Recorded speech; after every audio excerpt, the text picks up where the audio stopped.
दिल्ली शराब नीति केस में गिरफ्तारी और रिमांड के खिलाफ अरविंद केजरीवाल की याचिका पर सुप्रीम कोर्ट में शुक्रवार 3 मई को 2 घंटे जोरदार बहस हुई।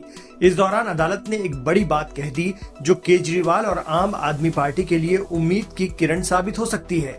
जी हाँ, सुनवाई के लिए सुप्रीम कोर्ट ने ईडी से कहा कि वो चुनावों के कारण अरविंद केजरीवाल की अंतरिम जमानत पर विचार कर सकता है।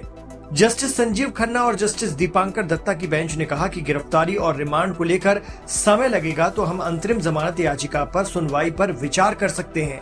कोर्ट ने जांच एजेंसी और अरविंद केजरीवाल के वकील को तैयार रहने को कहा। अरविंद केजरीवाल को अंतरिम जमानत पर सुप्रीम कोर्ट अब 7 मई को सुनवाई करेगा। सुप्रीम कोर्ट चुनाव के कारण उनकी अंतरिम जमानत पर विचार करेगा। सुप्रीम कोर्ट ने प्रवर्तन निदेशालय से कहा कि अगली सुनवाई में अंतरिम जमानत की शर्तों को भी बताया जाए। हमें अंतरिम जमानत देने या न देने पर अभी फैसला करना है। सुप्रीम कोर्ट ने कहा कि हम मंगलवार को सुबह 10:30 बजे सुनवाई करेंगे। जस्टिस खन्ना ने सुनवाई के दौरान कहा कि ऐसा लगता है कि हम आज सुनवाई पूरी नहीं कर सकते। मैं स्पष्ट कर दूं, हम चुनाव के कारण अंतरिम जमानत पर विचार कर सकते हैं।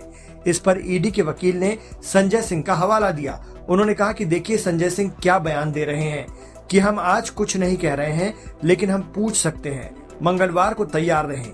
दूसरा सवाल यह है कि क्या केजरीवाल को सरकारी फाइलों पर साइन करना चाहिए। इस पर ईडी के वकील ने कहा कि माय लॉर्ड्स के इस बयान को बढ़ा चढ़ाकर पेश किया जाएगा। तब जस्टिस खन्ना ने कहा कि खुली अदालत में यही समस्या है। फिर ईडी के वकील ने कहा कि लेकिन अंतरिम राहत से पहले मुझे पूरी तरह से सुना जाना चाहिए। वहीं अरविंद केजरीवाल के वकील सिंघवी ने सोमवार को सुनवाई का अनुरोध किया। इस पर जस्टिस खन्ना ने कहा कि हम किसी भी तरह से टिप्पणी नहीं कर रहे हैं, हम मंगलवार को सुनवाई करेंगे। इससे पहले केजरीवाल के वकील अभिषेक मनु सिंघवी ने कहा कि 16 मार्च तक अरविंद केजरीवाल आरोपी नहीं थे। अचानक इसमें क्या बदलाव हुआ। इस पर जस्टिस संजीव खन्ना ने कहा कि जब तक आपको गिरफ्तार नहीं किया जाता तब तक आप आरोपी नहीं हैं। जवाब में सिंघवी ने कहा कि जिन सबूतों के आधार पर गिरफ्तारी हुई है वे सभी दिसंबर 2023 से पहले के हैं। हर सबूत जुलाई 2023 का ही है। मनीष सिसोदिया के मामले में भी यही सबूत इस्तेमाल किए गए थे। मनी ट्रेल चार्ट भी वही था।